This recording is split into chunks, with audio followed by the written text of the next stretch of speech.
A paz do Senhor para todos. É sempre um motivo de grande alegria poder retornar a essa igreja acolhedora, histórica, que faz história.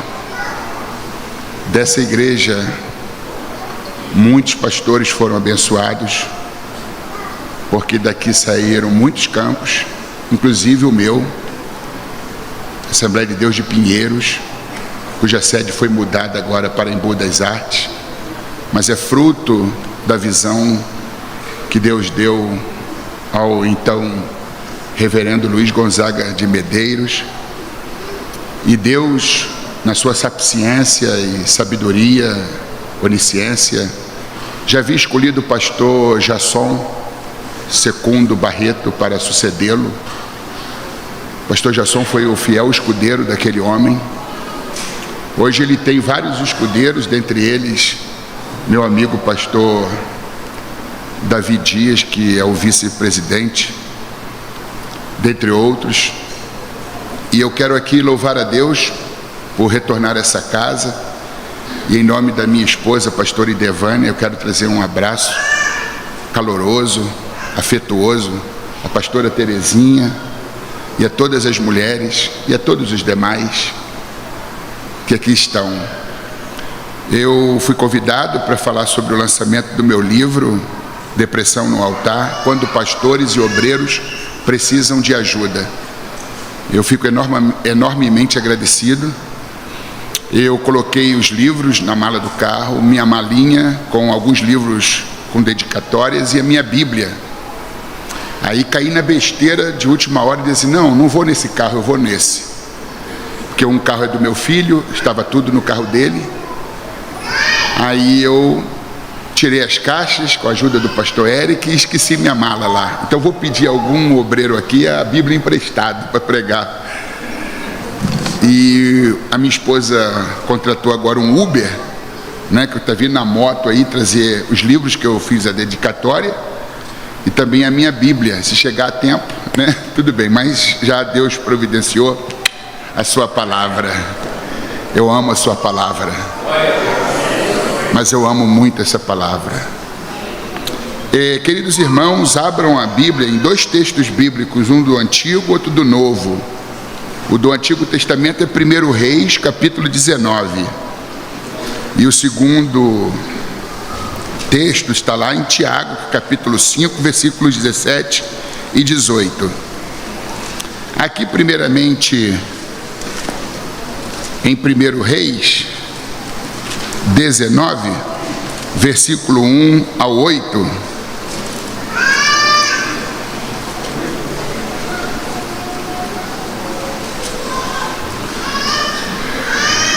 Primeiro Reis,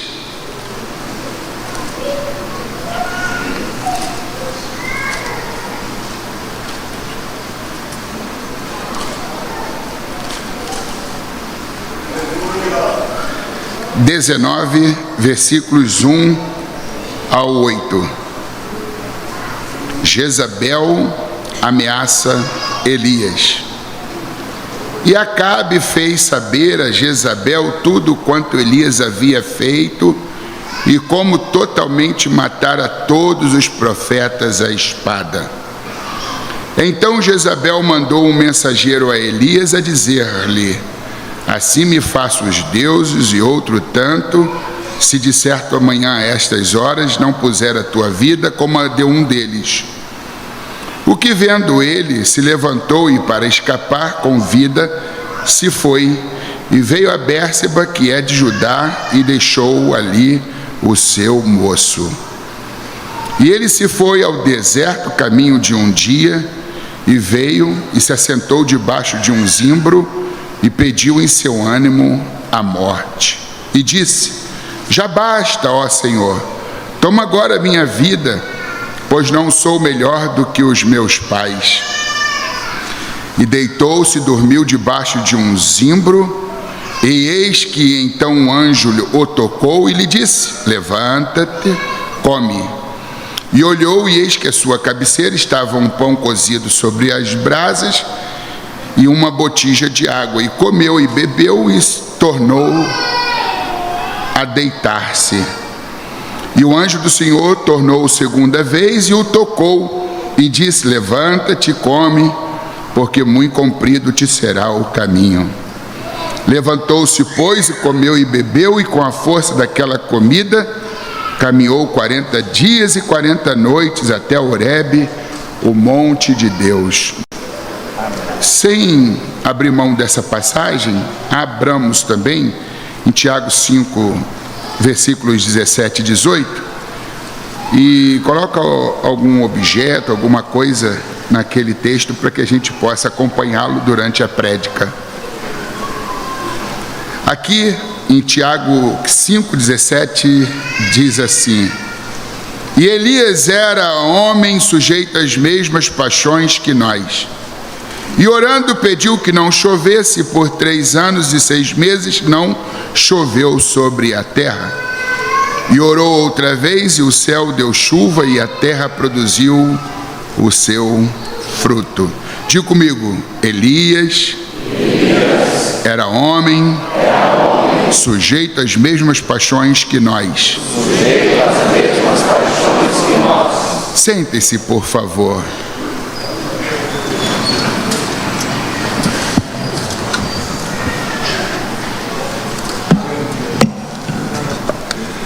Eu quero, obviamente, me basear nos textos lidos do Antigo e do Novo Testamentos, mas quero consubstanciar minha fala também num tema e num subtema. Eu tentei ser forte, até que despedacei.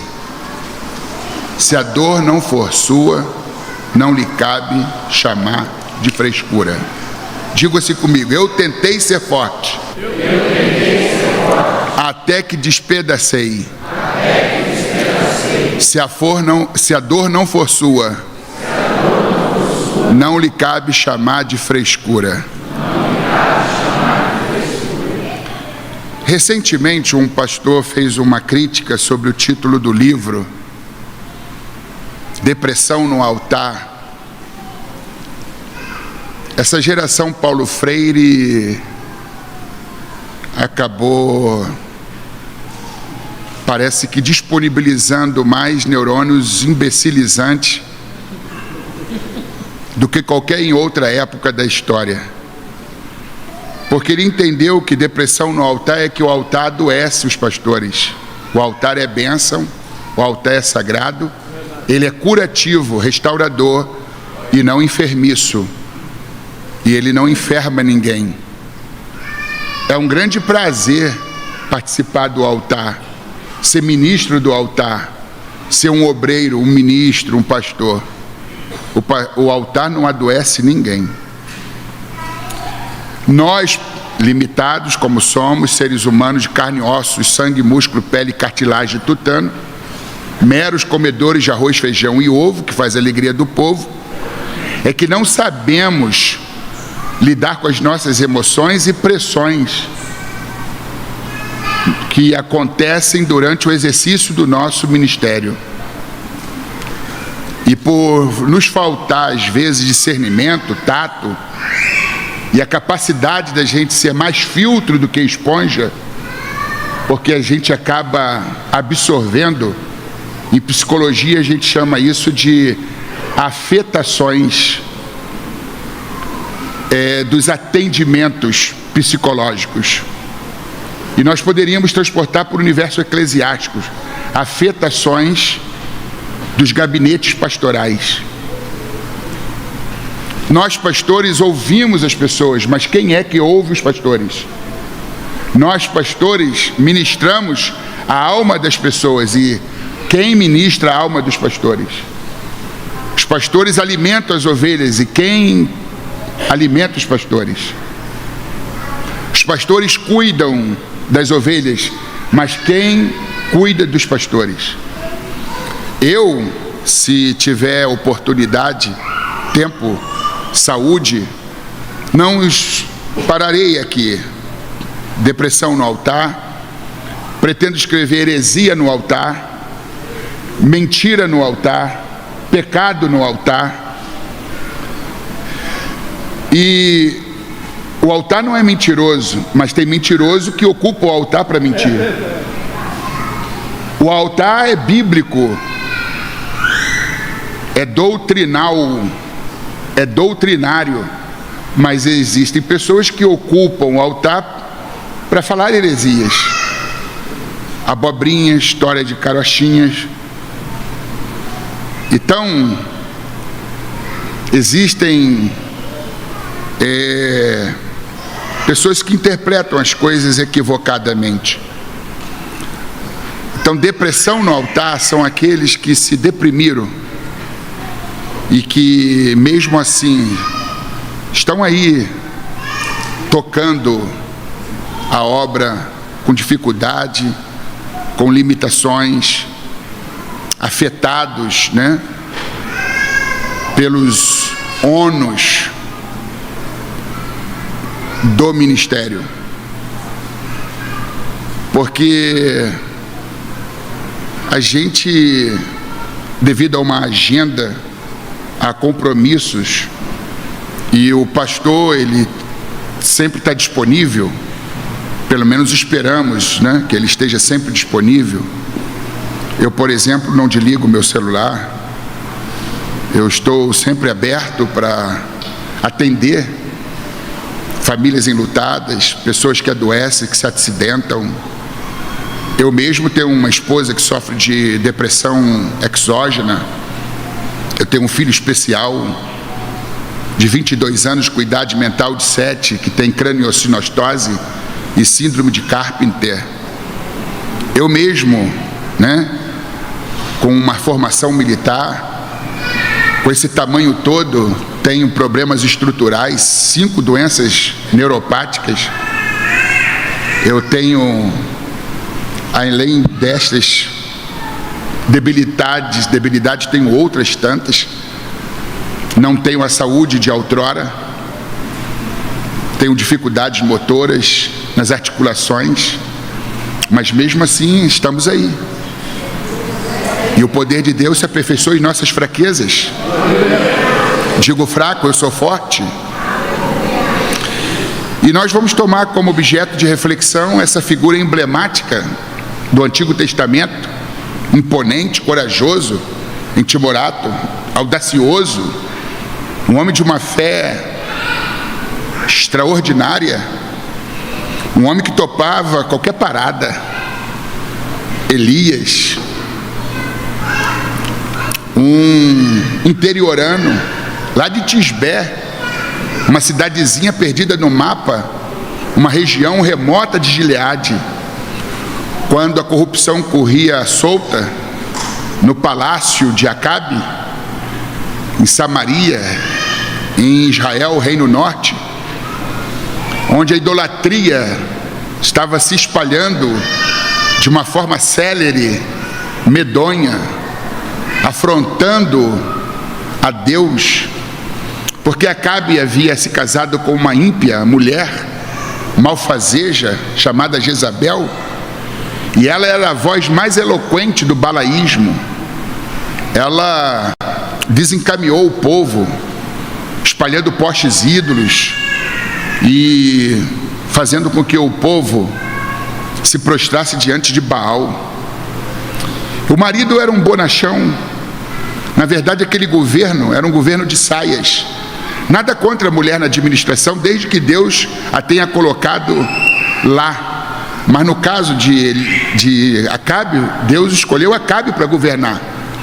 Mas ele era pusilânime, era um marido sem personalidade. E a mulher, ao contrário dele, era uma mulher autocrata, autoritária, era uma mulher destemperada, emocionalmente desequilibrada, era uma mulher irritadiça, mal-humorada, e era uma mulher má, dominante.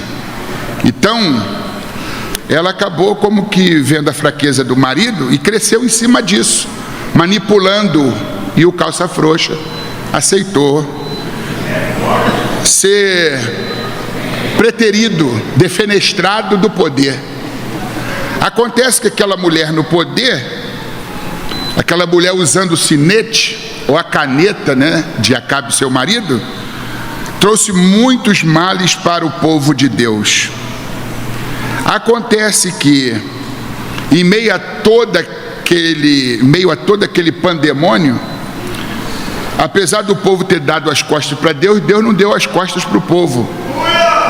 E olhou lá para uma cidadezinha no meio do mato e disse: Elias, é você, vem para cá, para o palácio.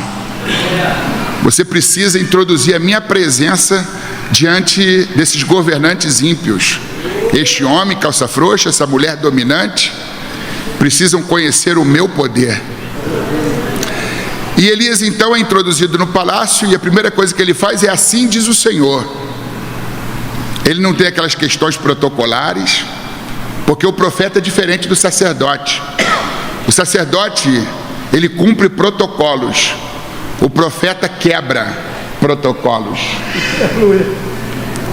O sacerdote, ele pondera, tergiverte, muitas vezes cria um jeitinho abrasileirado, mas o profeta não. O profeta é curto e grosso. O profeta é diretivo. E ele então denuncia o pecado, fala dos desmandos, dos desserviços, fala da corrupção, combate a idolatria. E Deus então, para salvaguardá-lo, protegê-lo, retira-o depois do palácio e o leva para o Querite, para o deserto. E vocês conhecem essa história, eu quero encurtar. Acontece que Elias então, depois de um bom tempo em que ele havia dito que Deus, ele puniria a idolatria com fome, com uma seca extrema. E o texto de Tiago diz que orou para que não chovesse, e por 3 anos e meio não choveu. E depois orou para que chovesse, e Deus liberou a chuva e irrigou a terra, e a terra deu os seus frutos. Este homem tinha o poder de fechar e de abrir os céus. Para vocês terem uma ideia da performance, da grandiosidade, da musculatura e envergadura do profeta Elias. Um homem extremamente usado por Deus. Um homem de uma visão estratosférica, uma visão espiritual ampla. Ele então passa a sofrer as consequências da própria profecia, que haveria fome, e ele então ficou lá retido no deserto. Mas todas as manhãs e tardes Deus mandava corvos para alimentá-lo com carne. Aquilo Lula prometeu e não deu. Deus não prometeu e deu. E ele bebia do ribeiro e sobreviveu. Quando Deus dá a visão, Ele também dá a provisão. No tempo de Deus, a obra de Deus terá os recursos de Deus. Deus cuida dos seus profetas. Deus cuida dos seus escolhidos. Deus cuida daqueles que se colocam disponíveis. Deus cuidou de Elias no deserto.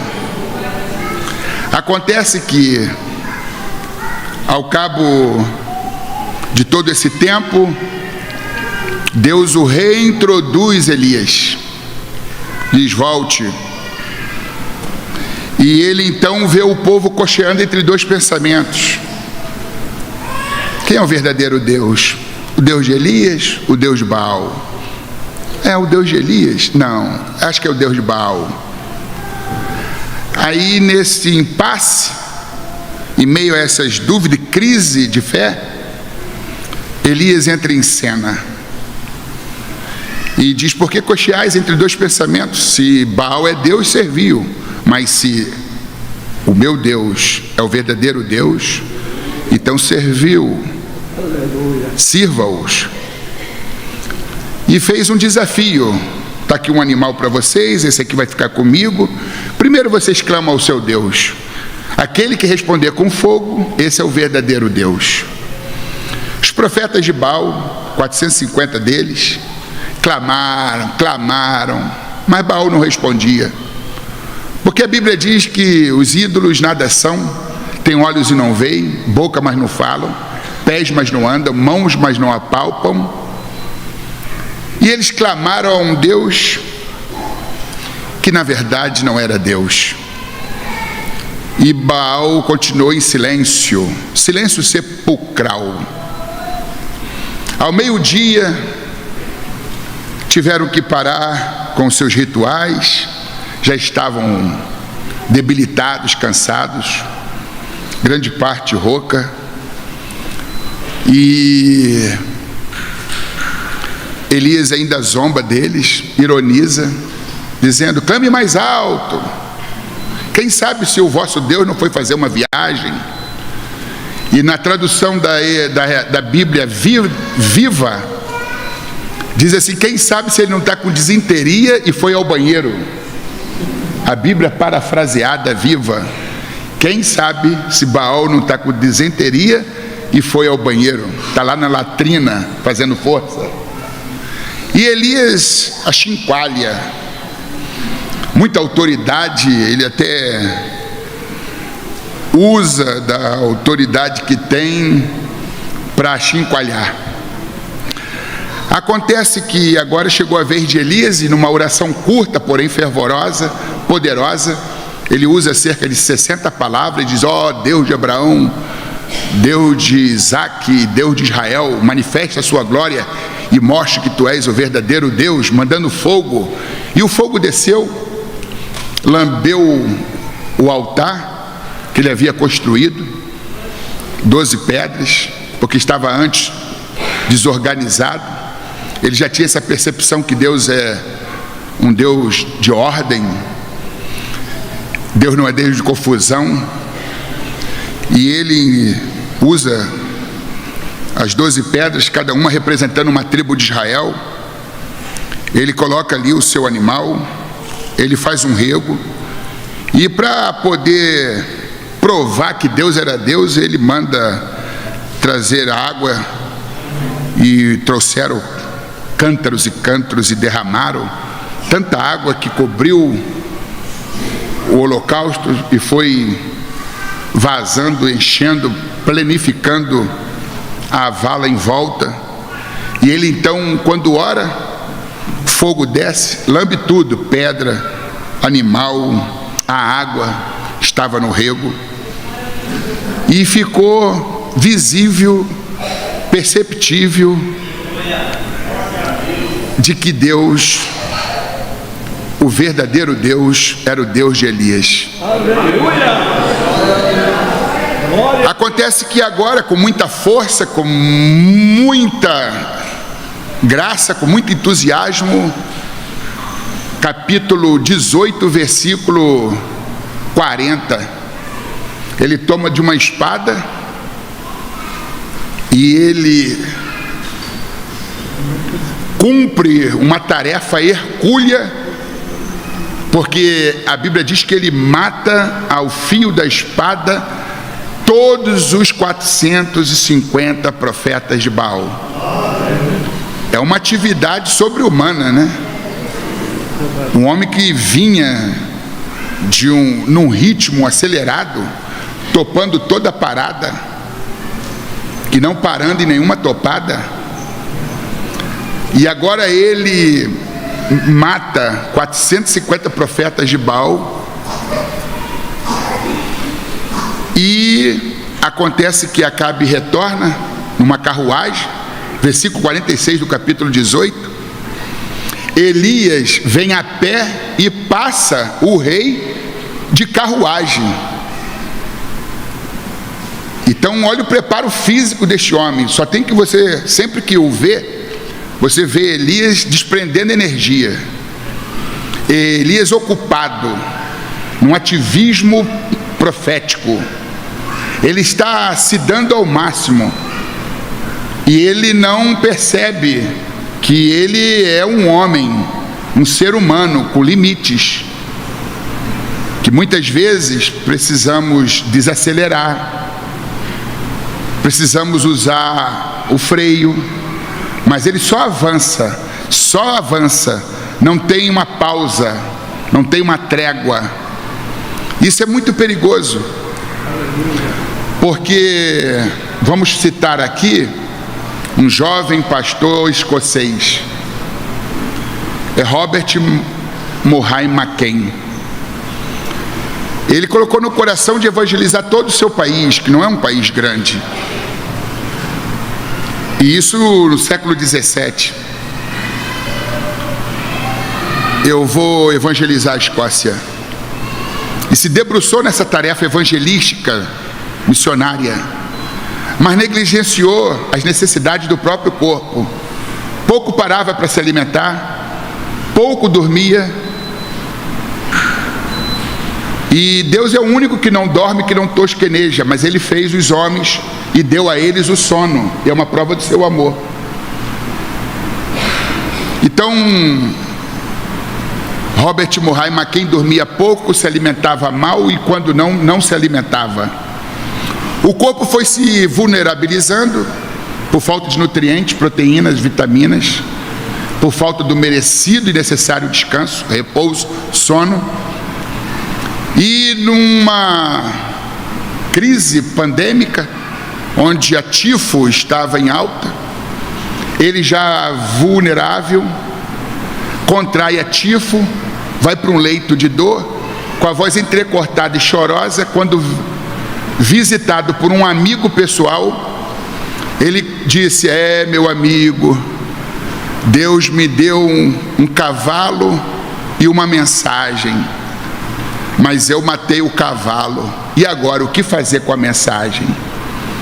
Ele estava usando uma figura de linguagem. Deus me deu um cavalo, ou seja, um corpo forte, robusto, saudável, mas eu negligenciei, eu fui negligente, eu não me alimentei, eu não dormi, eu não cuidei desse corpo, e olha onde eu cheguei. E morreu antes de completar 30 anos, aos 29 anos de idade. E Elias, ele estava matando o seu cavalo sem que se desse conta disso.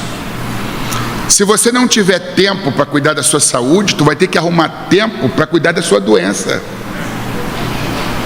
A Bíblia diz: tudo quanto vier a sua mão para fazer, faça conforme as tuas forças, não é além das suas forças. Porque para a sepultura para onde tu vais, não há obra, nem trabalho, nem ciência, nem sabedoria e nem indústria. Então cuide do seu corpo, que é o templo do Espírito Santo. O altar não adoece, mas o ministro do altar, esse sim, fica doente. E Elias então, ele corre a pé mais do que o rei Acabe na carruagem. Capítulo 18, versículo 46. Ele passa à frente, porque ele tinha dito: corre, porque eu vejo uma nuvem tamanho da mão de um homem, e é sinal de uma grande chuva. A chuva pegou Acabe no caminho, mas Elias chegou primeiro indo a pé. Aí, irmãos,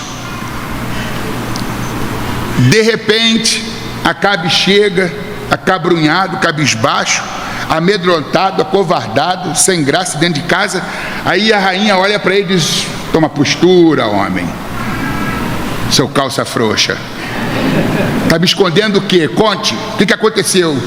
Aí o texto diz que Acabe fez saber a Jezabel tudo quanto Elias havia feito e como matara totalmente seus profetas à espada. Aí contou tintim por tintim. Tu não sabe, aquele homem, que homem?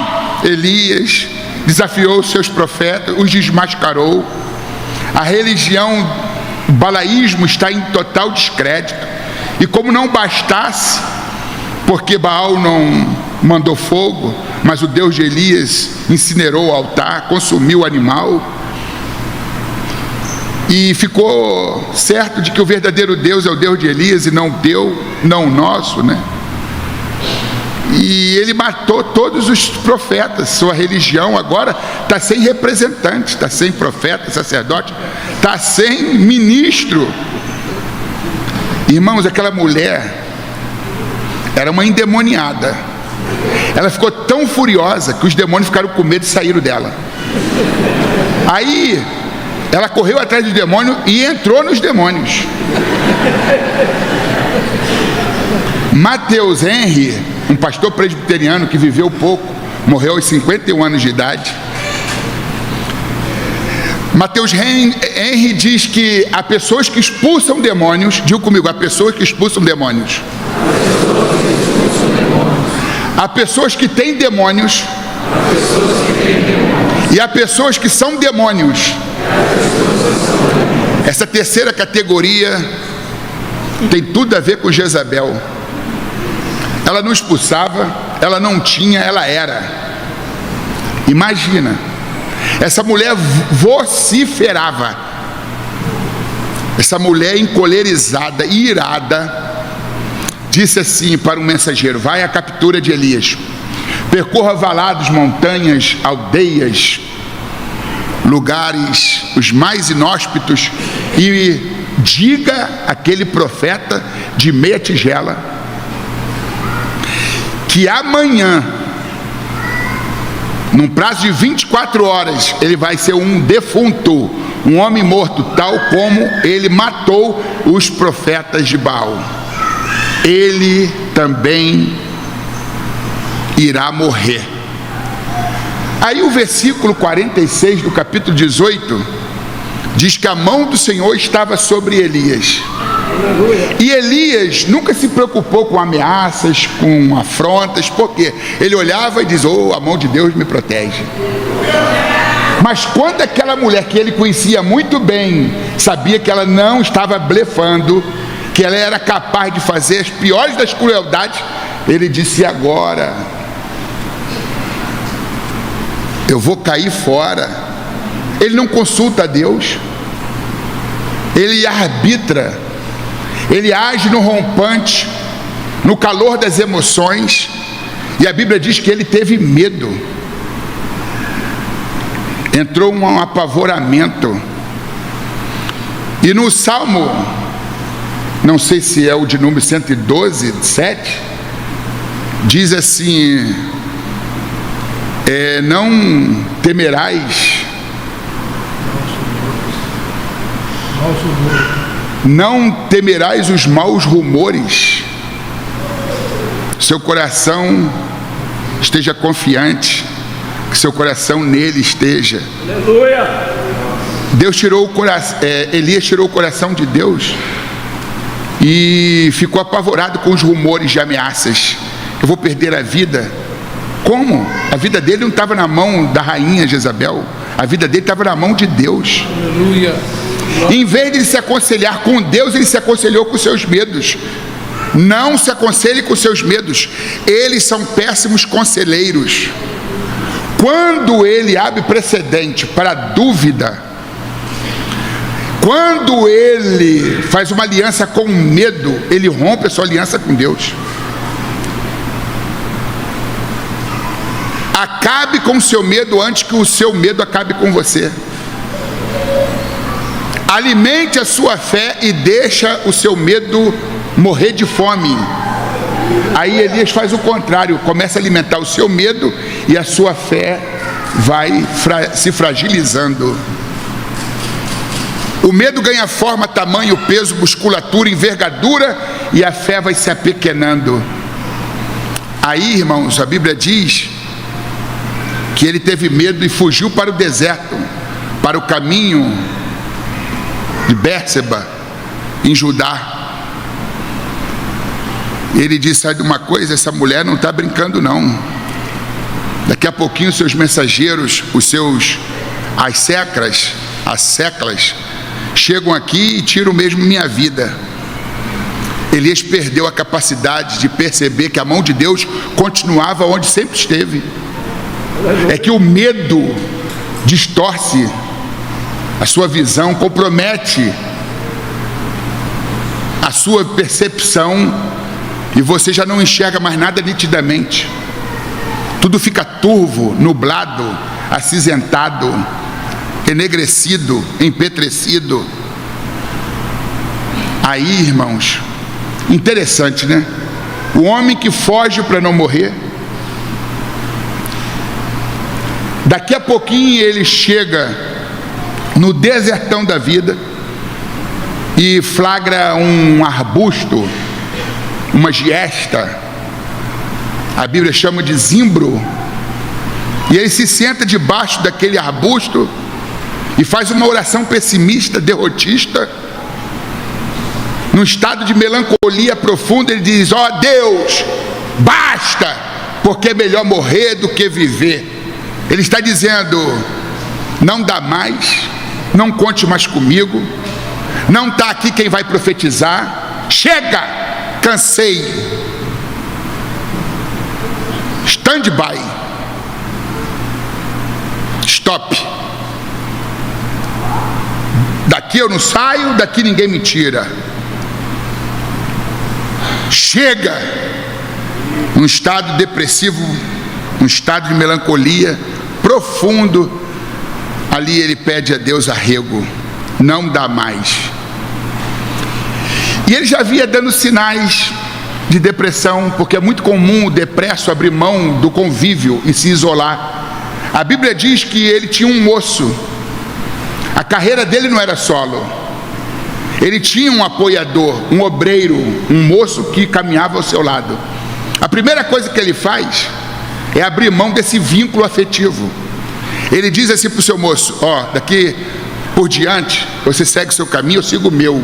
E deixou ali o seu moço, diz o texto, e deixou ali o seu moço. O ser humano é um ser gregário, a gente precisa do outro. Nenhum de nós é uma ilha, somos parte de um grande continente. Lá em Gênesis, Deus disse para Adão: não é bom que o homem esteja só, far-lhe-ei uma adjuntora que esteja ao seu lado. E lá em Eclesiastes 4, 9, 10, 11, 12, Salomão, ele diz: é melhor serem dois do que um, porque tem melhor pago o seu trabalho, porque se um cair, o outro levantará o seu companheiro, mas ai do que estiver só, em caindo não haverá outro que o levante. Um cordão de 3 dobras, Deus, eu e você, não se quebra. Aí o que acontece? Ele rompe com esses princípios, ele deixa ali o moço e parte para uma carreira solo. Talvez porque aquele moço só conhecia uma faceta de Elias: o homem de fé, o homem corajoso, um homem audacioso, um homem cheio de poder, um homem que tinha poderes miraculosos. E Elias está percebendo a sua pequenez, a sua finitude, a sua debilidade, e ele está prestes a entrar num colapso e não quer que o obreiro saiba do que está passando no coração dele. Então ele esconde o seu medo, ele esconde seus temores, suas vulnerabilidades, seus pensamentos derrotistas. E ele diz: sabe uma coisa, esse rapaz me conhece só no nível mais elevado, mas eu não estou mais lá, eu estou cá. Eu não quero que ele conheça a interioridade do meu ser. Talvez por orgulho, mas ele deixa o moço e ele parte para uma carreira solo. Aprove a sabedoria divina fazer com que nós, homens, sempre necessitássemos de outros homens. O líder é aquele que tem infinitas necessidades de pessoas. Existem líderes sem liderados? Sem apoiadores?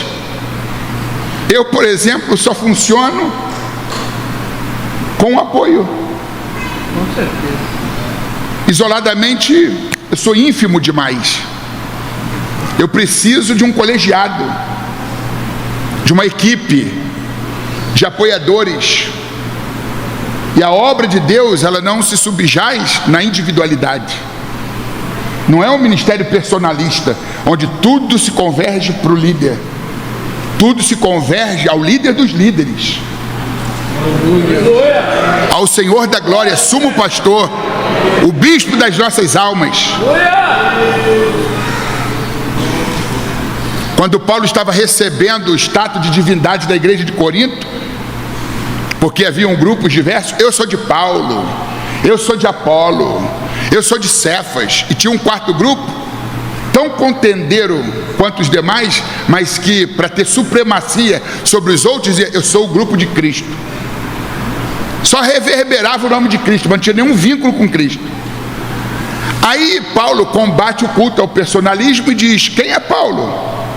Quem é Apolo, senão ministro através dos quais vocês vieram ter o conhecimento sobre Jesus? Nem eu nem Apolo somos alguma coisa, porque eu plantei, Apolo regou, mas é Deus que dá o crescimento. Foste vós batizado em nome de Paulo? Foste Paulo crucificado por vós? Paulo estava dizendo o seguinte: você, quando entra num palácio, você se depara naquele ambiente palaciano, luxuoso, requintado, uma torneira de ouro maciço, cravejada de diamantes e pedras preciosas. Aquela torneira no palácio, ela é Jesus Cristo.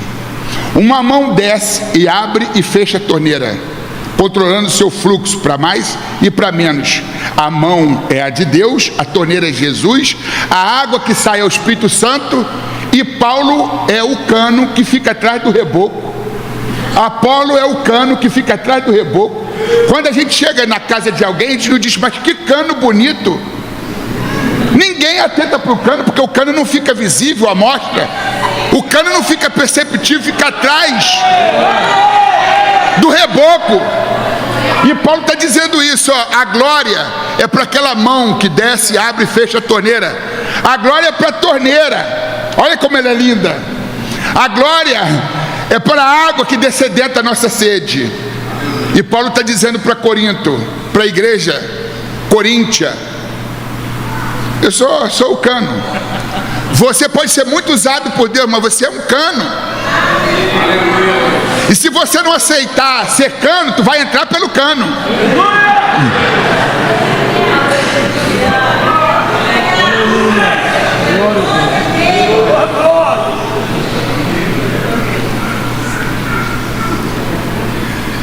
Nunca se ache demais, porque tudo que é demais sobra, tudo que sobra vira resto, e todo o resto vai para o lixo.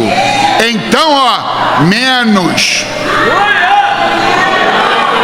Coloca a tua viola no saco, pega seu banquinho e saia de fininho, de acordo com a teologia. Como é que é o cara? Raul Gil. A teologia de Raul Gil. Menos. Tiago diz, capítulo 1, versículo 17, que todo dom precioso, toda boa dádiva, todo dom precioso vem do alto, do Pai das luzes, em quem não há sombra nem mudança de variação. Santo Agostinho, teólogo negro, nascido na Argélia, um país africano, ele diz que a suficiência dos meus méritos está em eu saber que os meus méritos não são suficientes. E eu diria, toda a minha eficiência, sem a suficiência de Cristo, é pura deficiência.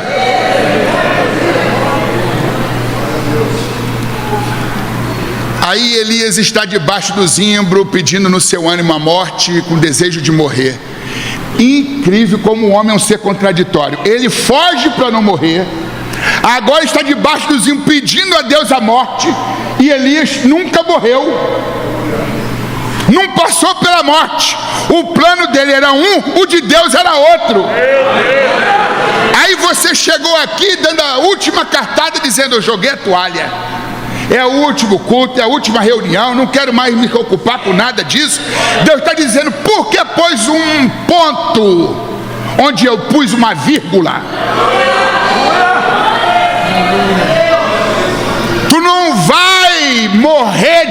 debaixo do zimbro. Tem surpresa de Deus para a tua vida. Tem cura para a tua vida. Tem restauração para a tua vida. Eu estou mandando um bálsamo.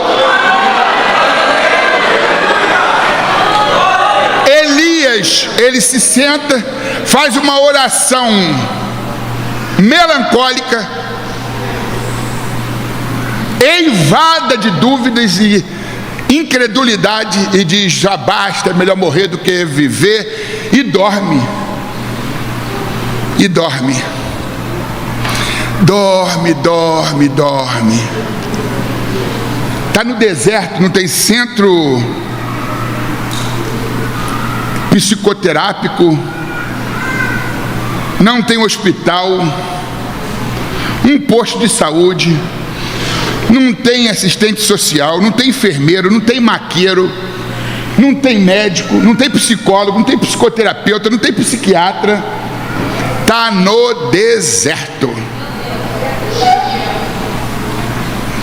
Aponta assim para o céu.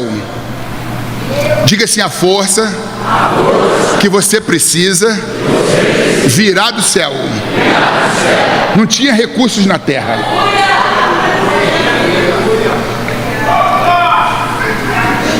O homem está pedindo a Deus para morrer. E já disse: já basta, não dá mais. É melhor morrer do que viver. Aí Deus disse para um anjo: olha o estado do meu profeta. Obrigado, hein? Obrigado. Só um instantinho, posso tirar aqui? Usar aqui a Bíblia, né? Chegou a tempo. Obrigado, hein? Devolver ao meu querido líder, pastor Jasson. Vou abrir aqui agora a Bíblia.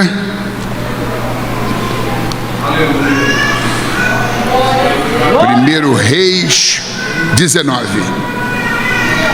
Aí, irmãos, o que acontece?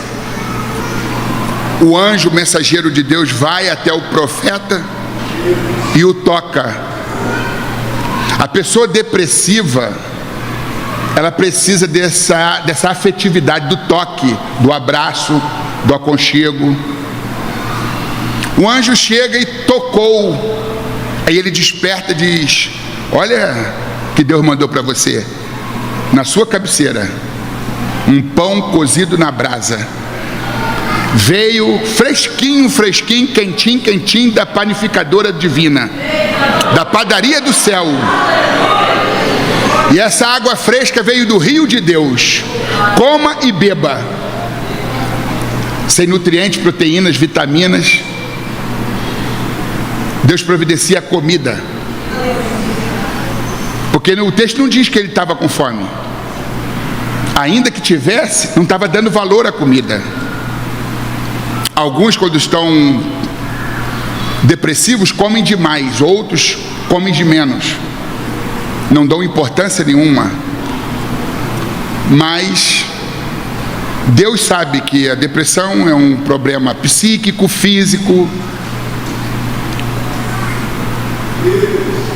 E providencia o pão, providencia a água. Ele come, ele bebe, e o que a Bíblia diz? Tornou-se a se deitar. Aí o anjo vem pela segunda vez e dá a ele pão e dá a ele água. O anjo tocou. É interessante, né? O anjo não deu lição de moral. Que papelão. Homem de Deus, profeta, nessa situação, toma vergonha, deixa de mimimi. Quem diria, quem te viu, quem te vê, Elias, tu é uma vergonha, cara. O anjo não dá sermão, o anjo toca, o anjo alimenta. O problema é que quando um obreiro cai em depressão, um pastor, uma obreira ou mesmo um membro de igreja, as pessoas dizem assim: ah, seu crente Nutella, precisa ser mais crente raiz. Se lembra do tema de hoje? Eu tentei ser forte até que despedacei. Se a dor não for sua, não lhe cabe chamar de frescura. Só a gente sabe o quanto dói tentar ser forte o tempo todo. Ninguém consegue ser forte sempre. Sabe por que a pessoa se deprime? Não é porque ela é fraca, porque ela por muito tempo tentou ser forte, colapsou.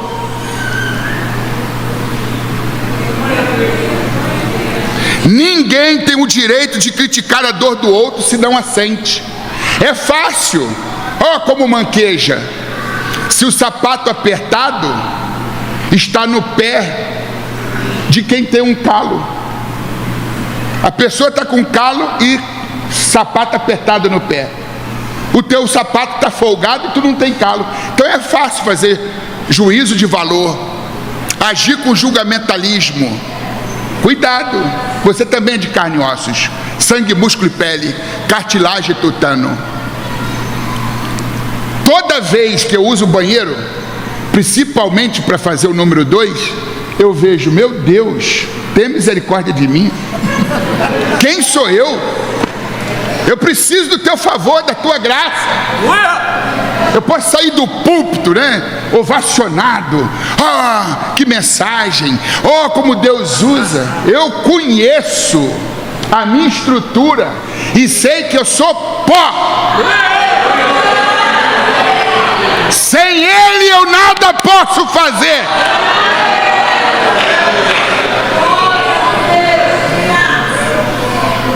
Aí Elias, né,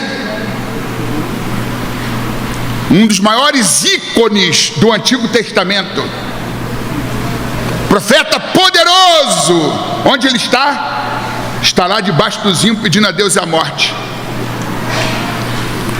Aí uns vêm com o argumento: depressão é falta de oração, crente que não ora. Depressão é frescura. Gente, depressão é pressão demais. Se você nunca teve, não julgue, ajude. Mas na visão de Tiago, aquele profeta poderoso, embora realmente tenha sido poderoso, era um homem sujeito às mesmas paixões que nós. A nossa fé não dá imunidade à dor. A nossa fé não nos dá imunidade aos transtornos mentais. A nossa fé não dá imunidade aos transtornos emocionais. Ah, depressão é falta de oração? Gente, quem é que pode dizer que ora mais do que o profeta Elias orava? Quer dizer que esse homem aqui está deprimido porque não orava? É falta de fé? José Saramago, nascido em 1922 e falecido em 2010, Prêmio Nobel de Literatura em 1998, escritor português, ele diz assim: se tens um coração de ferro, diga assim comigo: se tens um coração de ferro, faça bom proveito. O meu é de carne e sangra todo dia. Se tem aqui alguém que tem coração de ferro, de aço inoxidável, meus parabéns. O de Alex Cardoso é de carne e sangra todo dia.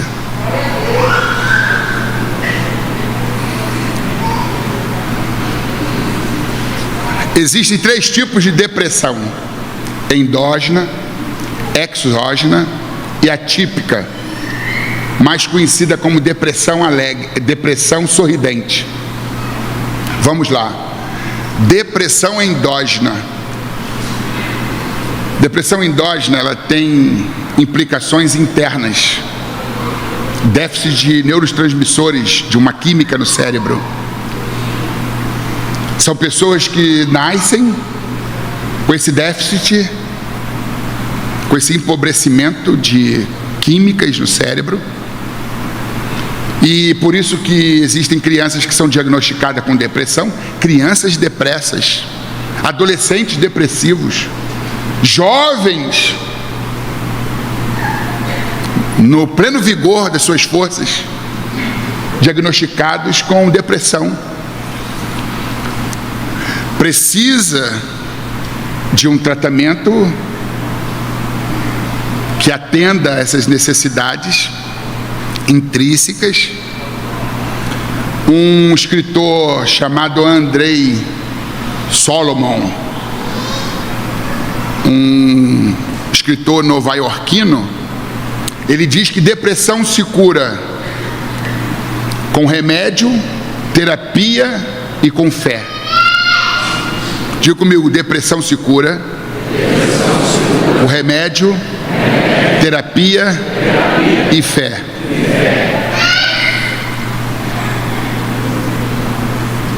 Então a depressão endógena, só mesmo um psiquiatra, através de exames, para chegar a esse denominador comum, esse diagnóstico, então vai receitar substâncias que contenham neurotransmissores como serotonina, dopamina, noradrenalina. Aí tem uma pluralidade, um leque de outras substâncias químicas ou neurotransmissores, ocitocina, uma variedade. Repor essas substâncias, esses neurotransmissores, para que a pessoa ela se reabilite, ganhe força e volte a um estado de normalidade. E tem a depressão exógena, que é a depressão que não tem implicações internas com fatores biológicos, mas com fatores ambientais e circunstanciais. A pessoa toca a vida numa boa, mas de repente perde um filho na flor da idade.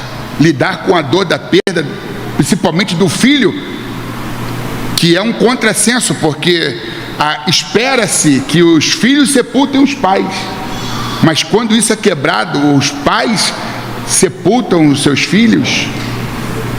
É uma dor que eu peço que Deus nos poupe, mas ninguém está livre. Talvez o cônjuge, um pai, uma mãe, uma pessoa querida, pode ocasionar a posteriori numa depressão. A falência de um negócio, o divórcio propriamente dito, o abandono, larga mulher e filhos, ou vice-versa, larga o esposo e as crianças. Tem gente que não tem essa capacidade para lidar com essas experiências, digamos, traumatizantes. Tantos outros fatores poderiam ser citados aqui, que podem sim levar uma pessoa à depressão. Mas a pior depressão não é endógena nem exógena, é a depressão atípica, é a depressão sorridente. É alguém que está rindo, é alguém que está conversando bem, tocando a vida, não fica debaixo do cobertor no quarto escuro, mas vai trabalhar, vai estudar, cuida do marido, cuida da esposa, cuida dos filhos, mas está em depressão. Está sorrindo, contando piada, onde chega, está fazendo as pessoas darem gargalhadas, mas ela está flertando com o desejo de dar cabo à própria vida. Aí manda o áudio de manhã, faz uma zoeira usando um carioquês, aí você ri, à tarde alguém telefone, está sabendo que fulano tirou a própria vida, se suicidou. Não é possível, olha o áudio dela aqui, está rindo e me fez rir. Então cuidado quando você abordar e dizer que é frescura, deixa de bobiça, deixa de ser crente Nutella. Se a dor não for sua, não lhe cabe chamar de frescura. Existe a depressão leve, a depressão moderada e a depressão grave. Elias não está com ideação suicida. É o nome que se dá a todas essas pessoas que estão num estado de depressão grave. Porque uma coisa é desejar morrer, já basta, é melhor morrer do que viver. Elias não está com ideação suicida. Ele não está pensando em dar cabo à sua vida, ele está pedindo para que Deus o faça. Tu não me deu a vida, tu tem o direito de tirá-la. Tire, por favor. Ele não está dizendo eu vou arrancar minha vida. Não, eu vou dar cabo com a minha vida. Não, essa prerrogativa é sua. Não é o problema de Elias, mas é um problema que acompanha algumas pessoas que estão com depressão grave. Acontece, meus irmãos, e eu gostaria de dizer aqui o seguinte, e pedir que vocês repitam comigo: não se iluda com as aparências. Estar sorrindo não significa estar feliz. Tem gente que está depressiva e está tocando a vida, atendendo a agenda, cuidando, servindo, amando, mas está com depressão. O que a maioria das pessoas não sabe é que depressão não tem cara, e a gente costuma julgar pelas aparências. J.I. Packer, um pastor anglicano, no culto de formatura, a igreja anglicana, quando dá colação de grau dos seus ministros, eles já são designados para atuarem como pastores, para assumirem paróquias, igrejas. E ele disse para aqueles pastores recém-formados, que seriam designados para igrejas, para conduzirem rebanhos: vocês querem ser bem-sucedidos como pastores? Eles disseram: queremos. Então ele disse: preguem sobre sofrimento, preguem sobre sofrimento, preguem sobre sofrimento, porque há um coração despedaçado em cada banco, porque o sofrimento é comum a todos nós. Aqui não há alguém que não esteja sofrendo. No mundo tereis aflições. Se tu não está sofrendo, tem alguma coisa errada, porque todo aquele que serve piamente padecerá a perseguição, sofrerá. A questão é: uns sofrem menos, outros sofrem mais, mas todos nós sofremos. Tem gente aqui que está com um sofrimento tênue, tem outros que estão com sofrimentos estratosféricos. Contudo, os que estão sofrendo menos ou estão sofrendo mais, não ficaram em casa, vieram aqui para ouvir a palavra. A minha graça te basta. A minha graça te basta. A minha graça te basta. Digo fraco, eu sou forte.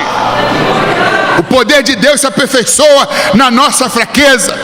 Somos fracos, mas Deus é forte. Somos impotentes, mas Deus é todo poderoso. Não temos, mas Ele tem. Não somos, mas Ele é. Não podemos, mas Ele pode. Você pode aplaudir a Jesus?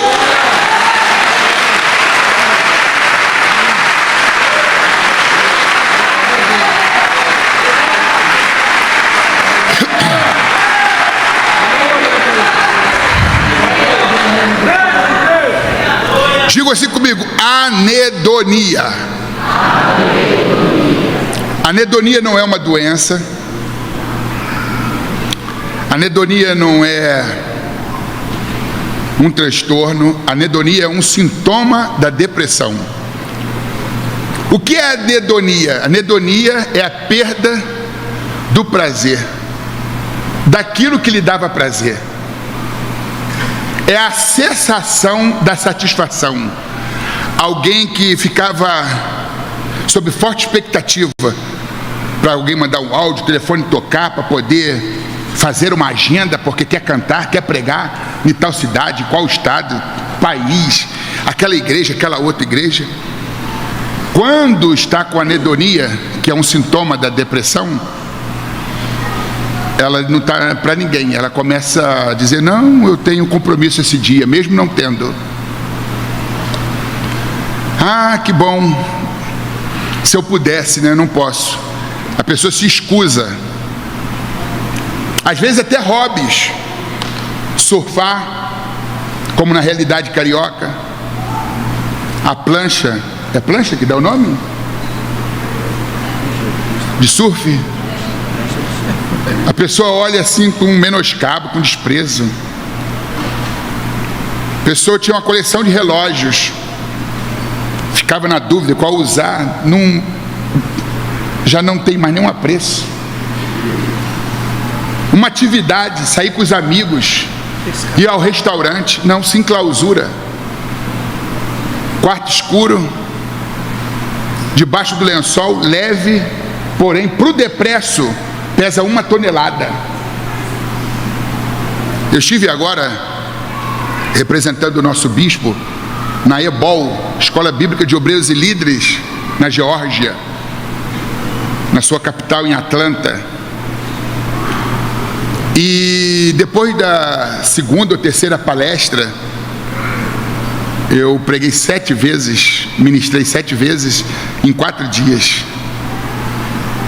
Uma atividade hercúlea. Aí nós fomos para o jantar e eu conheci um pastor chamado Wagner Lourenço. Ele é natural do interior de São Paulo. Não me lembro a cidade. E ele tinha me ouvido falar sobre depressão e ele estava com os olhos marejados de lágrimas. Eu estava comendo e ele estava tendo dificuldade de comer e ele afastava um pouco o prato para lá e para cá para as lágrimas dele não caírem dentro do prato. Ele disse que não estava chorando porque estava depresso, mas ele estava chorando porque a mensagem tocou muito, porque ele conviveu com a depressão durante anos. Ele morou 12 anos no Japão, onde serviu a Deus lá dirigindo igreja, e depois foi para a Califórnia, onde já está há 20 anos lá. E ele disse que na Califórnia, alguns anos atrás, ele foi diagnosticado com depressão e com anedonia.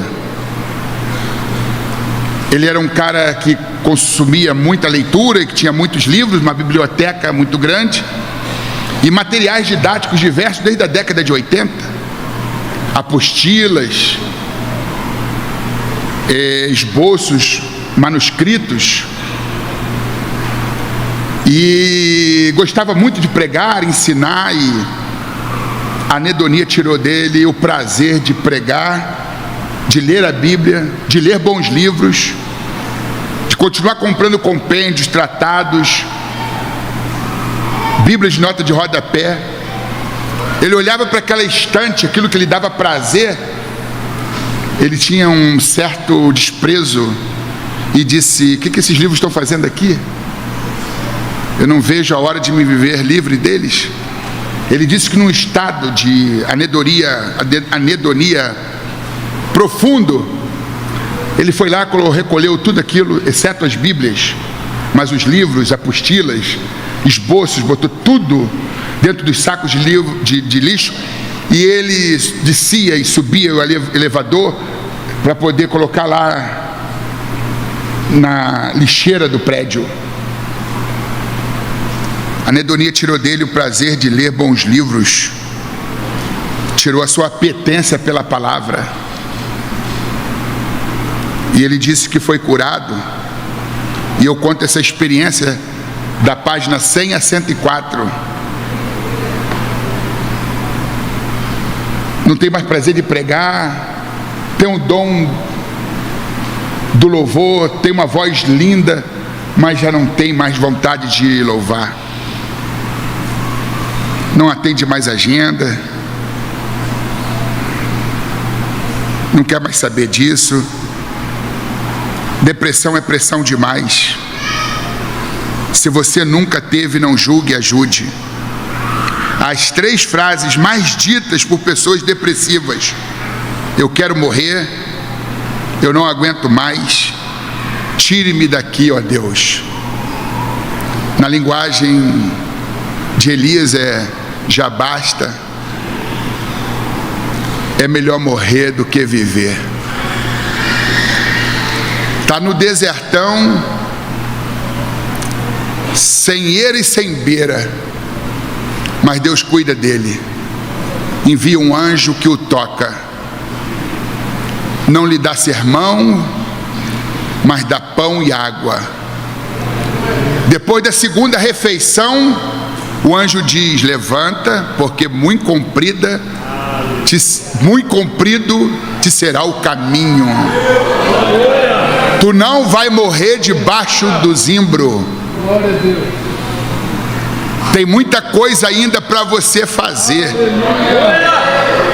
Aí a Bíblia diz que com a força daquela comida, ele caminhou 40 dias e 40 noites.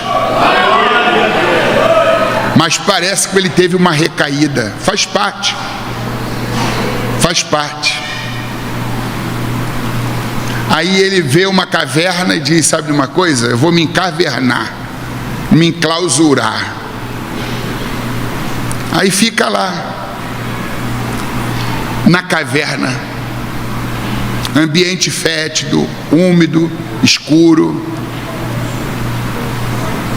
isolado de tudo e de todos. Seu estado vai agravar.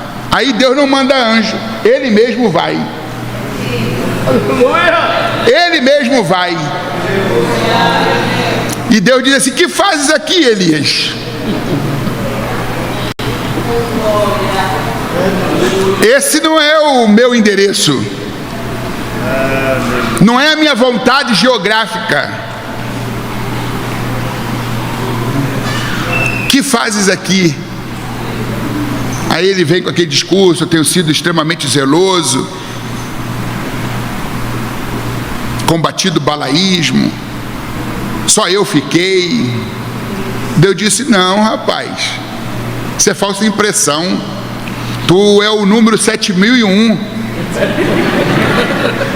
À tua frente tem 7.000 que não se curvaram também diante de Baal. Tu não é o bambambam, não, rapaz. Tu não é a única voz profética, não. Mas ó, tu está pensando que tudo acabou, né? O versículo 15 do capítulo 19 diz assim, ó: o Senhor lhe disse: vai, volta pelo teu caminho para o deserto de Damasco, vem unja a Azael, rei sobre a Síria, também a Jeú, filho de Nize, ungirás rei de Israel, e também a Eliseu, filho de Safate, de Abel-Meloá, ungirás profeta em teu lugar. Diga assim comigo: quando Elias pensava que estava tudo acabado, ainda havia obras a serem realizadas. Ainda havia grandes obras a serem realizadas. Ungiu o rei da Síria, ungiu o rei de Israel e ungiu o seu sucessor. Tem muita coisa para você fazer ainda. Tu não vai perecer debaixo da giesta, do zimbro, do arbusto, não. Ainda tem muita tarefa.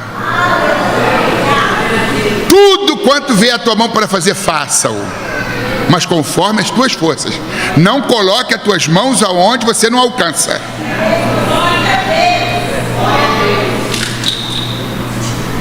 Não tente colocar as mãos onde você não alcança. Aleluia. Glória a Deus. Irmãos, há pessoas que pedem socorro fazendo silêncio. Outras colocam para fora, gritam: SOS, help. socorro. Mas algumas pessoas não externam sua dor. Elas pedem socorro fazendo silêncio.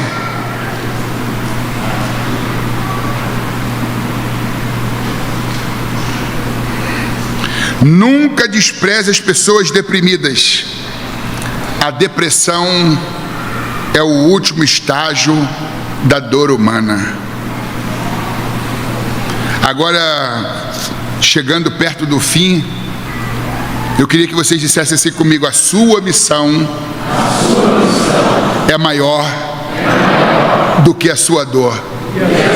A sua missão é maior do que a sua dor. Deus está dizendo isso para Elias, em outras palavras. O que fazes aqui? Não faz muito tempo que tu se entregou e se autoanulou debaixo do zimbro. Estava indo tão bem, 40 dias caminhando, chegou até o Horebe, te tirei debaixo do zimbro, te levei para o topo do monte Horebe. Agora você se enclausura nessa caverna? O que fazes aqui? A tua missão é maior do que a tua dor.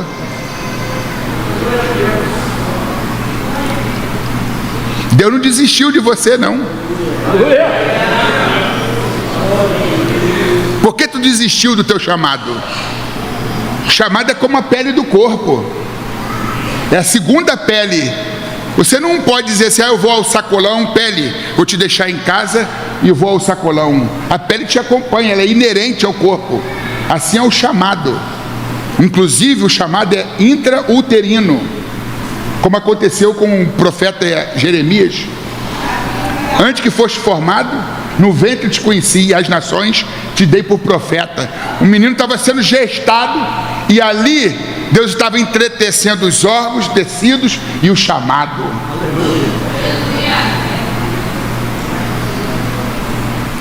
Aí você ganha consciência do chamado, abraça o chamado, entra numa crise sem precedentes. Eu tiro as minhas mãos, eu lavo as minhas mãos, eu abro mão. Não, o chamado é inerente, é a segunda pele do corpo. A tua missão é maior do que a sua dor. Vou dizer algo para vocês aqui.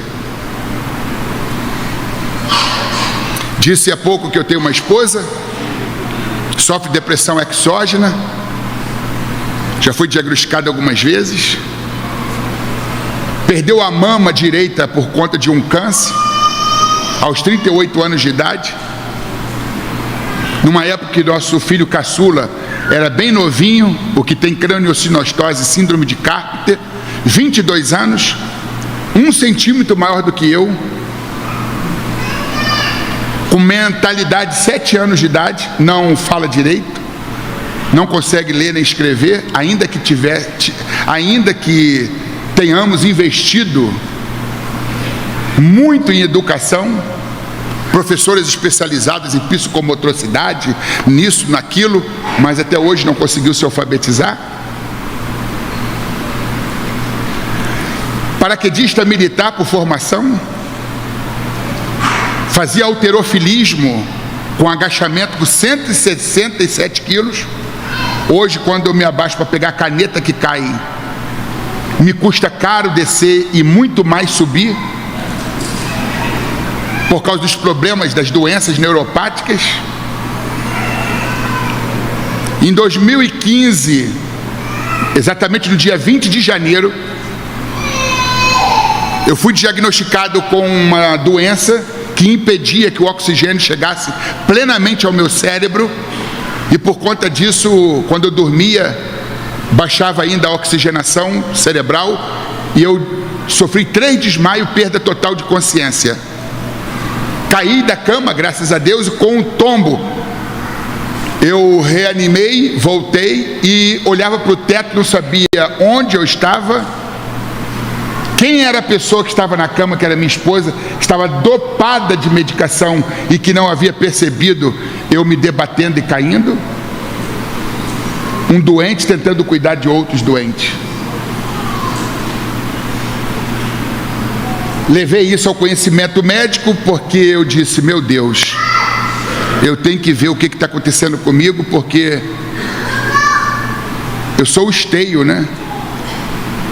Eu tenho que cuidar da minha esposa, dos meus filhos, principalmente do caçula, que é especial. Fui para o Rio de Janeiro, fiz um exame de polissonografia, deu lá 54% de oxigenação. Eu era um forte candidato para um acidente vascular cerebral, um AVC, um infarto e outros problemas similares. Aí eu disse, eu preciso cuidar de mim para continuar cuidando dos meus. Fui numa clínica aqui na Avenida Paulista, fiz mais 2 exames de polissonografia. Aí acusou 54% de oxigenação no cérebro. Então fui ser consultado por uma equipe médica, psicólogo, etc., médico, cirurgião buco, maxilo, e etc. e tal, e disseram: você tem que fazer uma cirurgia ortognática bimaxilar reconstrutiva, para que a gente possa liberar as vias aéreas internas, para aumentar o fluxo de oxigenação do seu cérebro. Tudo bem. Fui operar, tive uma parada cardiorrespiratória, quase fui a óbito. A boa mão de Deus visitou o centro cirúrgico e aprove a Ele permitir que eu vivesse um pouco mais. Aquela cirurgia que os médicos haviam dito que eu não me preocupasse, porque no dia seguinte eu ia receber alta. Eu fiquei 5 dias no hospital e a doutora Monéia foi até a mim no 5º dia e disse: seu Alex, eu estou te dando alta, mas eu quero te dizer algo. Não é porque o senhor esteja bom, o senhor está mal, e muito mal. Aí você me pergunta: mas por que está me dando alta se eu estou muito mal? É porque no hospital você corre o risco de 97%, diante do seu estado inchado, de contrair uma infecção hospitalar, e o senhor não sobreviverá nesse estado e ainda tendo que lidar com uma infecção generalizada. Não conheço tua casa, mas lá você estará mais livre da possibilidade. Vá para casa. Estou assinando aqui a sua alta para um paciente que está mal. O senhor me compreendeu? Compreendo. Vivi os horrores. A cirurgia comprometeu o nervo trigêmeo. Eu, Alex Cardoso, lia 6 livros por mês. Hoje não consigo ler 1 por mês, por causa do nervo trigêmeo. Lesionou essa parte, esse nervo, que uma das suas funções, que é o nervo óptico, foi prejudicado, e eu sofro de fotofobia. Tem dias que eu tenho menos desconforto, tem dias que eu tenho muito desconforto. Tem dias que eu prego para a igreja de olhos fechados. Preparo os meus rascunhos, meus esboços, e não consigo sequer olhar para eles. A luz, a lâmpada elétrica, a luz solar provoca uma ruptura, um dissabor, um incômodo, um desconforto terrível. E por conta disso, hoje é um desafio ler a Bíblia, livros, leio muito pouco. Aquilo que eu tinha como maior patrimônio intelectual, a leitura, o hábito da leitura. Podia estar cansado, estou lendo, uma satisfação, a mesma satisfação eu tenho, mas a incapacitação. Estou incapacitado de bebericar, de me alimentar, de ler como eu lia antes. Que eu lesse 3 livros por mês, eu me sentiria o homem mais realizado. Hoje não consigo mais ler 1 livro por mês. Tornou-se muito custosa essa tarefa, essa empreitada. Mas vamos lá. Há um outro nervo que eu não me lembro o nome. Eu tenho 54 parafusos de titânio no rosto. Eu tenho 8 placas de titânio no rosto. Eu tenho parestesia, eu não sinto o queixo, a ponta da língua, o céu da boca tem uma pressão que parece que está arrebentando o céu da minha boca, levando para cima, impulsionando para cima. Eu tenho confusão neural, o cérebro não reconhece a minha boca.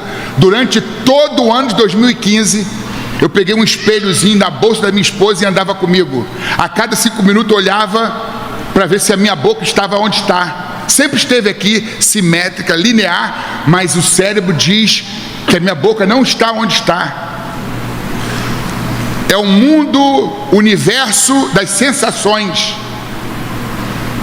Já fiz tratamento a laser, fisioterapia, porque 97% dos fisioterapeutas, e eles estão aqui, alguns poderão confirmar comigo, conhece tudo do pescoço para baixo. O meu caso é fisioterapia do pescoço para cima, e é uma raridade, apenas 3% no Brasil. E o custo é muito maior tratar do pescoço para cima do que o pescoço para baixo. As últimas sessões eu fiz no estádio do São Paulo, ali um tratamento VIP para ver se amenizava, mas pouca coisa adiantou. Por que eu estou falando isto? Está fora do contexto? É vitimismo, derrotismo, coitadismo?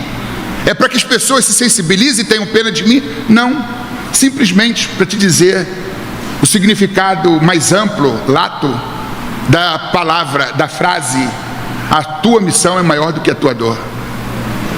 Eu poderia dizer: Deus, pelo amor de Deus, o Senhor sabe o que eu estou passando.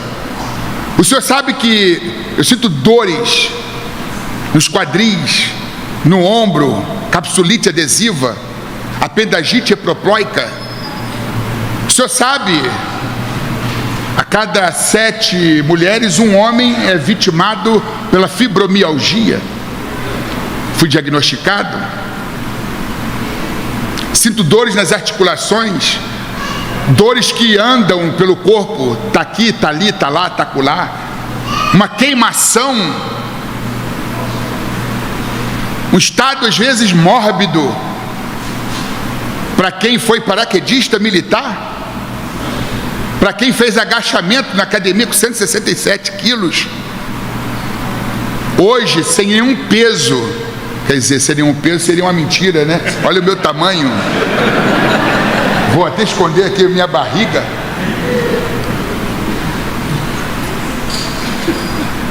Eu poderia dizer: Deus, não dá mais. Pastor Jasson, pastor Davi, me perdoe, mas eu estou doente, eu estou arrebentado, eu estou com isso, estou com aquilo. Coloque outro aí para falar no meu lugar, por favor, me compreendam. Eu já voei. Martin Luther King Jr., tive a oportunidade em Atlanta visitar a Igreja Batista, onde ele fez muito dos seus discursos e dos seus sermões. Ele tem uma frase que diz assim: voe, se não puder voar, corra, se não puder correr, ande, mas se não puder andar, arraste-se, mas não pare, não pare, não pare. Eu já voei, não voo mais. Eu já corri, não corro mais. Eu já andei, figurativamente falando, não ando mais. Eu me arrasto, mas eu não paro. Confúcio, um sábio chinês, professor de ética que viveu 500 anos de Cristo, diz: eu posso andar devagar, mas eu não paro, não paro, não paro, não paro, não paro, não paro, não paro, não paro, não paro, não paro. Você pode aplaudir a Jesus?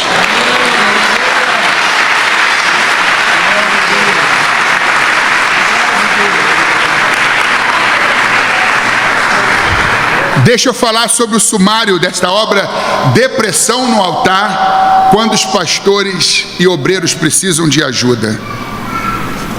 Eu cito aqui São Pio de Pietrelcina, que é um lugarejo em algum lugar distante da Itália. Sacerdote católico italiano, nascido em 1887 e falecido em 1968, um ano depois que eu havia nascido.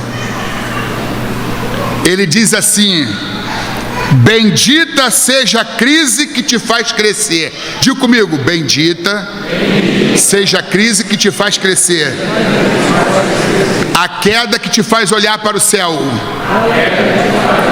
o problema que te faz buscar a Deus. Confia suas fraquezas, a divina providência. 3 psicólogas e a minha cunhada, pedagoga e diaconisa da igreja metodista lá no Rio de Janeiro, fizeram endossos desta obra aqui. Tendo em vista que eu não sou psicólogo, sou jornalista por formação, mas amo psicologia, amo filosofia. E a gente no sumário aborda as seguintes questões, e eu aqui perdido sem achar o sumário, achei. Capítulo 1, só a gente sabe o quanto dói tentar ser forte o tempo todo. Capítulo 2, depressão é pressão demais. Se você nunca teve, não julgue, ajude. A fé não dá imunidade aos transtornos mentais. Capítulo 3. Capítulo 4, a força que você precisa virá do céu. Capítulo 5, se a dor não for sua, não lhe cabe chamar de frescura. Capítulo 6, nada nos torna tão grandes como uma grande dor. Capítulo 7, nem sempre há explicação para a dor, mas há um aprendizado. Capítulo 8, nossa eficiência sem a suficiência de Cristo é pura deficiência. Capítulo 9, a sua missão é maior do que a sua dor. E para finalizar, capítulo 10, quando tudo parece perdido, Deus tem um recomeço. É um livro grande, não é aquele tamanho padrão, 320 páginas. Também eu tive a preocupação, porque depois dos 50 anos, eu já não tinha a mesma facilidade para ler. O corpo é letra 13. Te lembra alguma coisa? Tristeza, né? Mas dá para ler tranquilamente. E é um livro de alto padrão, com verniz localizado, com orelhas, tá? E papel pólen, para você não ter muita agressão para a leitura.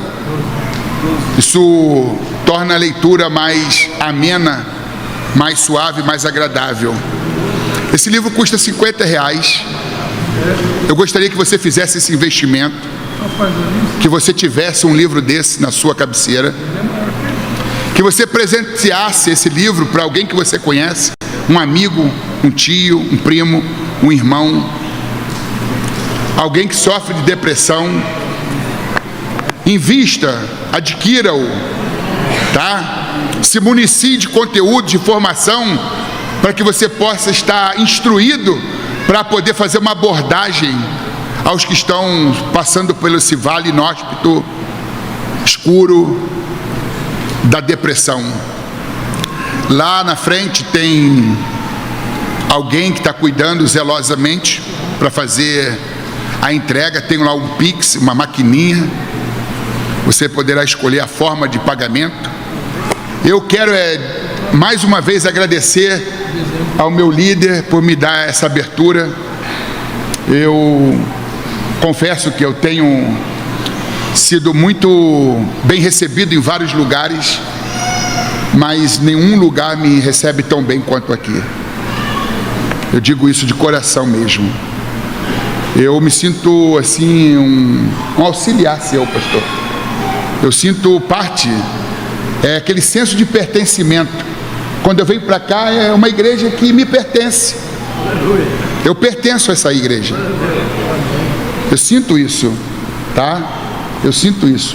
Até porque eu vim para presidir um campo que foi congregação daqui. Então eu tenho ligações aqui, né? Sou preto, mas meu pai é branco. Que Deus abençoe a todos vocês. E as palmas são para Jesus. Muito obrigado. E eu quero fazer aqui a dedicatória aos meus queridos pastores Jasson, com 2 S's? Segundo, e eu sou o terceiro, Segundo Barreto. Estive com o seu primo lá na convenção em Curitiba agora, recentemente. E Terezinha com Z? Terezinha com Z. E H. Terezinha. Terezinha. Sobrenome? Da Silva Barreto. Da Silva Barreto. Da Silva Barreto. E eu sou Alex de Barro.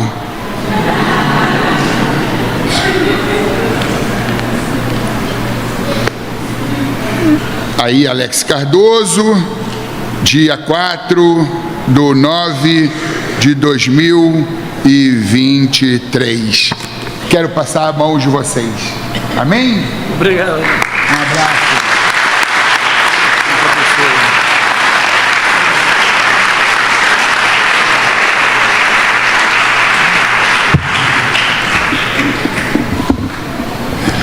Irmãos, na saída tem alguém lá para auxiliar você na compra do livro, tá? Antes de voltar a palavra ao pastor para encerramento, quero apresentar aqui o Douglas, do Conselho Tutelar. Onde que está o Douglas? Está aqui? Está ali. Douglas, muito bem-vindo, viu? Deus te abençoe, obrigado pela sua presença. Também a Fátima Alcântara e Maria Magnânimo estão ali também do Conselho Tutelar. Deus abençoe vocês, muito obrigado. Ao pastor Leonardo, a sua esposa e seus filhos, muito obrigado, Deus abençoe. Pastor Jasson.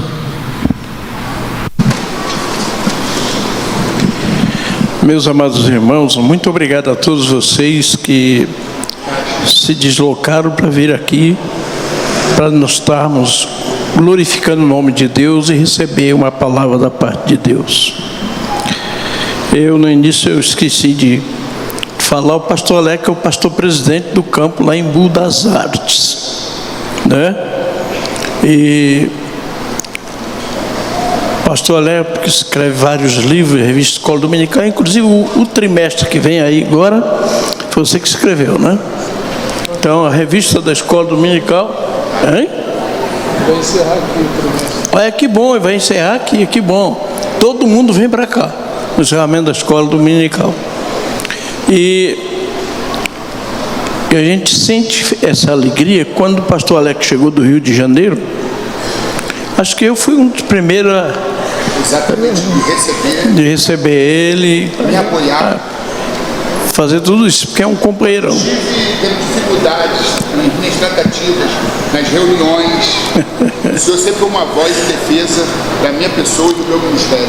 Com certeza absoluta, porque é um companheiro, é um amigo. Eu quero fazer um pedido para vocês, os obreiros aqui, ó.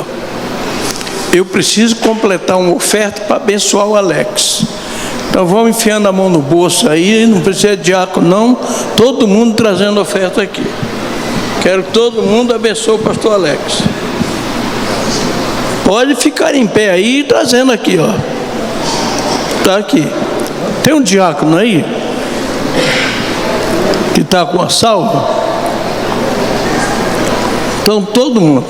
Francisco, oferta aqui. Sim. Se não tiver, Passa o cartão. O cartão? Isso.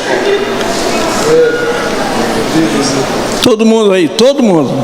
Fia a mão no bolso. O Jefferson.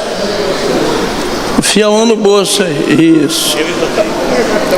Alma gêmea, os dois aí. Manel, empresário, passa aqui. Se vira nos 30. Renildo.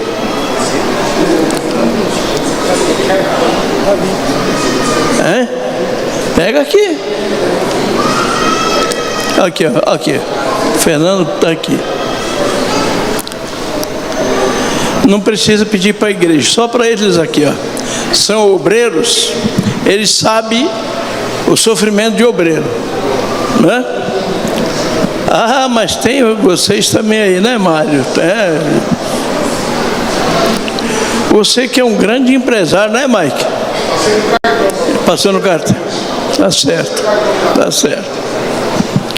Irmãos, amanhã é o nosso culto de ensino aqui local. Então os irmãos não faltem o culto. Olha lá, o Miguel quer contribuir. Amanhã eu ensino. Quarta-feira folga, vai para as congregações, ponto de pregação. Na quinta é o batismo aqui de manhã. Consagração de obreiro, todo mundo aqui quinta-feira. Consagração de obreiro, batismo, tudo isso aí. E aí, sexta e sábado. Sábado o que é que vai ser aqui, irmãos? Ceia. No domingo nós temos o que aqui às 10 horas da manhã?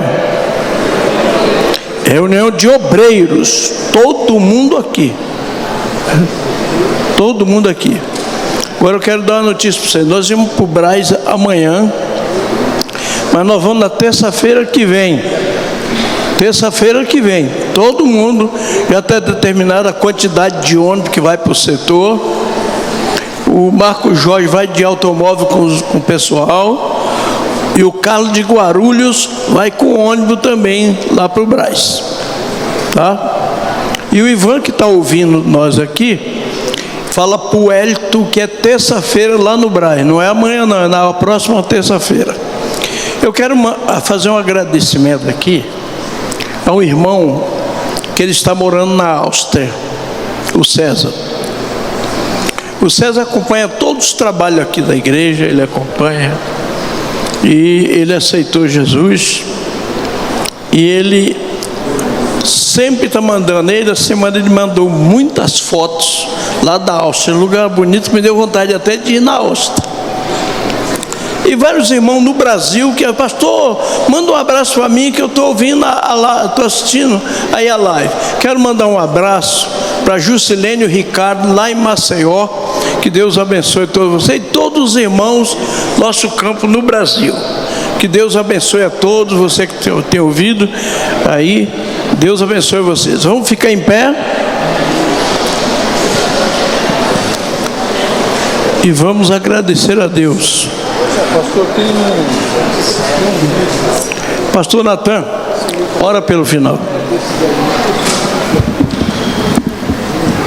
Agradecemos a Deus, irmãos.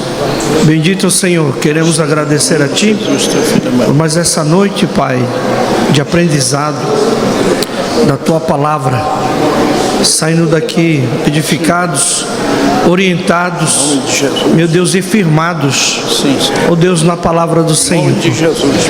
Que a bênção dessa palavra alcance os corações, a fim de que, ó Deus, todos aqueles que foram impactados por ela sejam restaurados, curados e novamente continuem a caminhada. Em nome de Jesus, Pai, assim oramos. Leva o teu povo em paz, acampando seus anjos ao redor de cada um deles. Proporciona a nós uma noite de paz, um sono tranquilo, reparador, nos guardando debaixo das tuas mãos. É a nossa oração em nome de Jesus. Amém. Amém, irmãos. No próximo mês de outubro, esse culto, esse estudo será na igreja do Jardim Angélica, que é um templo nesse tamanho. E vamos todo mundo deslocar para o Jardim Angélico. Você vai preparando no próximo mês. É o dia 3 que nós falamos, Natan?